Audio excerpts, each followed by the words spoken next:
끔찍한 사고가 군에 있었지 않습니까? 육군 신병교육대에서 이 수류탄 투척 훈련을 하던 도중에 훈련병이 이제 수류탄 폭발 사고로 이제 사망을 했다라는 거죠. 관련돼서 군 당국에서 얘기하는 걸 보게 되면 뭐 조사는 계속 하고 있는 것 같습니다만, 일단은 훈련병이 이제 안전핀을 뽑고서 수류탄을 던지지 않고 있었던 것인데, 이걸 알아차린 소대장이 안전조처를 했긴 했는데 이게 너무 늦어졌다라고 하는 것이고요. 결국은 이제 폭발을 하면서 훈련병 사망을 하고, 그리고 안전조처를 하던 이 소대장도 크게 다쳤다. 그래서 정말 안타까운 소식이죠. 그래서 이제 육군본부 차원에서는 이제 수류탄 투척 훈련 시기에 이제 실제 수류탄이 아니라 뭐 연습용 수류탄을 당분간 사용할 것을 정군에 지시를 했다라고도 관련된 소식이 또 들려오기도 했습니다. 제가 또 육군훈련소 조교로 군복무를 했기 때문에 훈련병 때 겪었던 경험과 또 조교 때 경험으로 이제 더더욱 이 사건에 대해서 하고 싶은 말이 좀 있단 말이죠. 제가 훈련병 때만 해도 저는 이제 실수류탄을 던졌습니다. 근데 그때도 생각을 해보면 정말 정신이 아득해질 정도로 겁을 먹고서 던졌단 말이죠. 왜냐하면 뭐 여기서도 겪어보신 분들 계실 겁니다만, 수류탄 교장에 들어가서 수류탄을 던지기 이전 단계에도 굉장히 많은 예행 연습을 하죠. 어떻게 던질지, 그리고 이제 여러 갑작스러운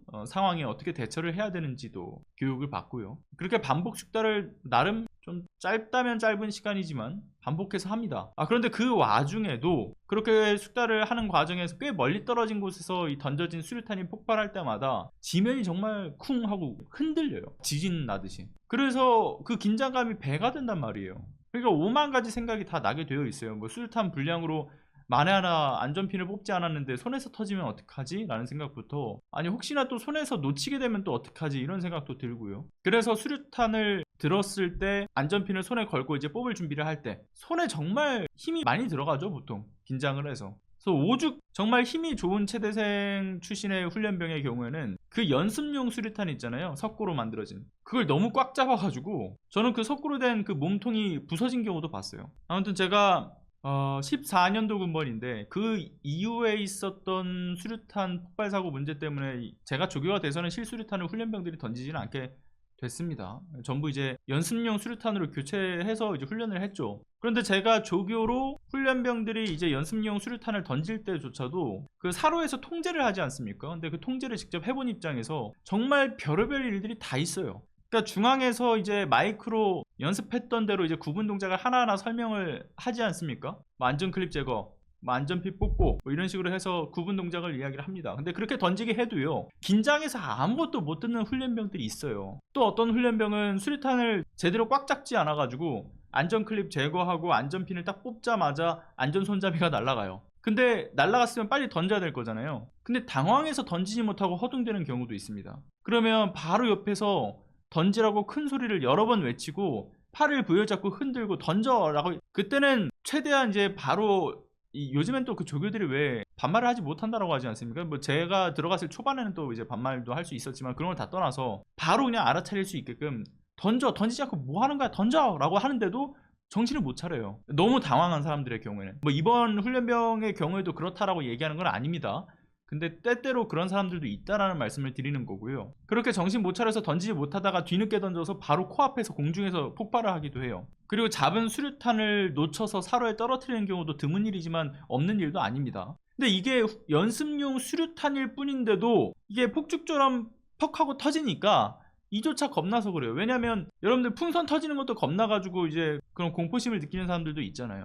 그런데 하물며 실수류탄의 경우는 어떤 일이 생기겠냐고요. 정말 내 목숨이 오고 가는 일에서 더 위축될 수밖에 없단 말이죠. 그리고 또 제가 조교로 있을 때 심지어 다른 교육대대에서는 어떤 일이 있었냐면, 훈련병 손에서 연습용 수류탄이 터진 사례가 전역할 때까지 2차례가 있었습니다. 물론 경미한 화상 정도밖에 안 입는 정도로 연습용 수류탄은 안전해요.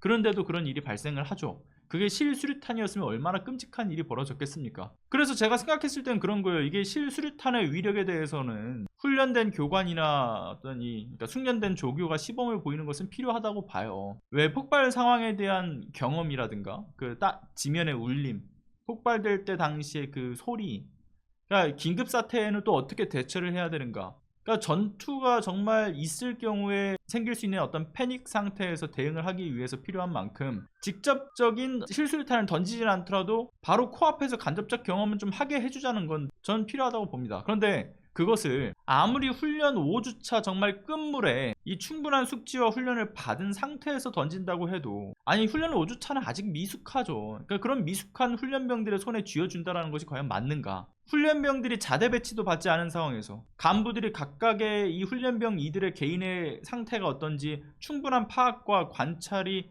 하기에는 그렇게 좀 적은 기간 동안에 그 사이에 던지게 한다는 것은 상당한 리스크를 떠안고 있는 문제라고 보고요. 그리고 더더욱이 어떻게 수류탄이 작동을 하는지, 어떤 힘으로 어떤 각도로 던져야 하는가, 이거 연습용 수류탄으로 충분히 교육이 됩니다. 제가 직접 던져보고 교육을 해본 입장에서 훈련 성과가 뭐 반감이 되거나 할 일은 아니라고 봐요. 왜냐하면 제가 그렇게 이 연습용 수류탄을 교육도 해보고 많이 던져본 입장에서 지금 예비군 가도 수류탄 던질 때 단 한 번도 뭐 결격 사유가 있어서 뭐 재시험을 본다던가 한 적도 없었고, 결국 던지는 거에 대한 어떤 실제적인 훈련에 있어서는 실수류탄이 필요가 없죠. 다만 이 앞서 얘기했던 것처럼 전투 시에 생길 수 있는 패닉 상태에 대한 뭐 그런 거에서는 필요하지만, 그러니까 오히려 실수류탄을 한 번 던지게 하는 것보다 연습용 수류탄을 최대한 많이 던져보게 하는 게 저는 훨씬 낫다고 봐요. 그러니까 연습용, 그러니까 훈련용 수류탄으로 충분히 몸에 익히게 할 수 있게끔 하고, 훈련병 때는 숙련된 조교와 교관이 던진 실수류탄을 보고 느낄 수 있게 하되, 그래도 이게 전투 경험에 매우 밀접한 관계성이 확인된다라고 한다면 자대 배치 이후에 던지게 하는 게 올바른 일 아니겠는가 라고 생각이 듭니다. 그리고 54단이었던가요? 그때 이제 수류탄 사고 과거에, 그때 아무튼 이후로 완전히 금지된 줄 알았어요 저는. 왜냐면 제가 조교 때 실수류탄을 던지지 않게 했으니까. 그러니까 이 실수류탄이 근데 2019년부터 다시 시작됐다는 것을 이제 알게 된 건데, 아니 군 당국이 이런 사건이 한두 번도 아닌데 좀 적절한 대안을 좀 모색을 했어야 되는 거 아닌가 라는 생각이 듭니다. 그래서 다녀와 보신 분들은 아시겠지만 사실 지금 군대가 많이 나아졌다라고 하죠. 많이 나아졌다라고는 합니다만 그래도 군대처럼 정말 꽉 막혀 있는 곳도 없어요. 많은 변화를 이끌어낼 수 없는 곳이기도 하죠. 훈련병 때 배우는 전투 기술도 현대식이라고 보기 힘들 정도로 부족함이 많았고요. 조교로 가르쳐본 입장에서도 이게 실전보다는 뭔가 보여주기식에 치중되어 있다라고 보여지는 행동도 많습니다. 충분한 숙달에 도움이 되기 어려워 보여지죠. 물론 자대 배치를 받은 이후에 또 달리 숙달 훈련을 각 분야에서 맞춰서 진행을 한다지만 훈련소부터 저는 바꿀 점들이 한둘이 아니라고 봅니다. 아무튼 일어나서는 안 될 정말 끔찍한 사고 다시 한번 반복된 것에 참 유감스럽고요. 삼가 고인의 명복을 빌고 중상을 입은 소대장의 쾌유를 빕니다.